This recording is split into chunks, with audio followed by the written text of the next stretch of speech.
Friends, તમારું સ્વાગત છે મારા કિચનમાં.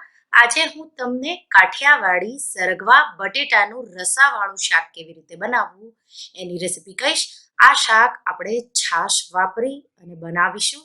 આ શાક બહુ જ ટેસ્ટી બને છે અને બનાવવાનું બહુ જ આસાન છે. તો તમે આ ટેસ્ટી સરગવા બટેટાના શાકની રેસીપી જરૂરથી ટ્રાય કરજો. જો તમને મારી રેસીપી ગમે તો તમે મારા વિડીયોને લાઈક કરજો, શેર કરજો અને મારા ચેનલને સબસ્ક્રાઇબ કરજો. અને આવી જ નવી રેસીપી માટે તમે બેલ આઇકોન બટનને પ્રેસ કરજો. તો અહીંયા મેં સરગવાની 3 શીંગ લઈ આ રીતે એના ટુકડા કરી લીધા છે મીડિયમ, અને 2 બટેટા લીધા છે, એના મેં 4 ભાગ કરી લીધા છે. તો બટેટા સરગવા સાથે સારી રીતે બફાઈ જાય એટલે એમાં 1 કપ જેટલું પાણી નાખી દઈશું, 1 ટીસ્પૂન જેટલું મીઠું નાખી દઈશું અને આપણે એને બાફી લઈશું. તો 250 ગ્રામ મેં સરગવો લીધો છે અને 2 મીડિયમ બટેટા લીધા છે. તમારે સરગવાનું પ્રમાણ વધારે લેવું હોય તો લઈ શકો છો. મીઠું મેં નાખી દીધું છે. ઢાંકણ લગાડી આપણે મીડિયમ ગેસ પર 2 વિસલ કરી લેશું.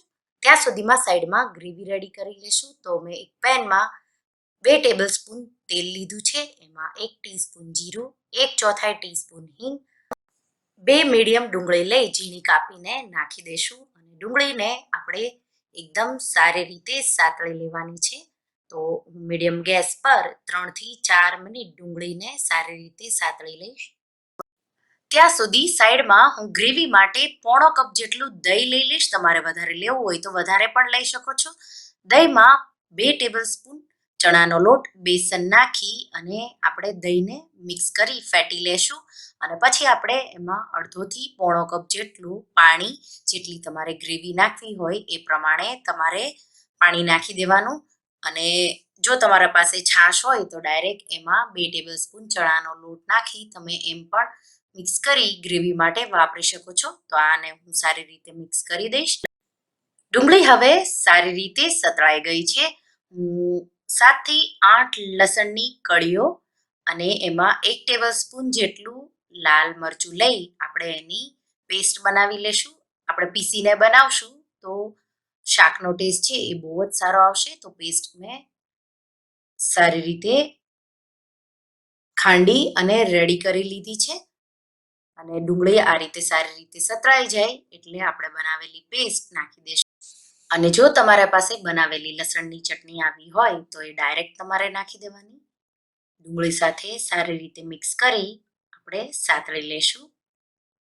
તો 1 થી 2 મિનિટ સાતળી લેવાનું.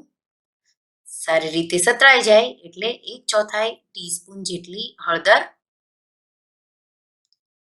નાખી દઈશું અને સાથે સાથે 2 ટીસ્પૂન ધાણા જીરું, અને મરચું મારું ઓછું તીખું છે એટલે હું 1/2 ટીસ્પૂન વધારે લાલ મરચું નાખી દઈશ. અને આપણે મિક્સ કરી સારી રીતે સાતળી લઈશું. તો 1 મિનિટ માટે સાતળવા દઈશું. મસાલા બળી ન જાય એ ધ્યાન રાખવાનું. તો મસાલા સારી રીતે સતળાઈ ગયા છે. એમાં આપણે ચણાના લોટવાળું દહીંનું મિક્સર નાખી દઈશું. થોડું 1/2 કપ જેટલું વધારે પાણી હું નાખી રહી છું. સારી રીતે મિક્સ કરી આપણે આ મિક્સરને ઉકળવા દેશું. સરગવો અને બટેટા બફાઈ ગયા છે સારી રીતે. હું એને નિતારી લઈશ. તમારે ગ્રેવીમાં સરગવાનું જે પાણી વધ્યું હોય બાફતી વખતે એ નાખવું હોય તો એ પણ નાખી શકો છો. એનો પણ ટેસ્ટ બહુ જ સારો આવે છે. આ રીતે તમે જોઈ શકો છો ગ્રેવી હવે આપણી ઉકળવા માંડી છે. તો 3 થી 4 મિનિટ માટે આ રીતે ઉકળે એટલે ગ્રેવી આપણી છે એ એકદમ જાડી થઈ જશે. અને એમાં આપણે બાફેલો સરગવો અને બાફેલા બટેટાના ટુકડા, તો મેં બટેટાને એની છાલ ઉતારી અને એના મેં ટુકડા કરી લીધા છે એ નાખી દઈશું.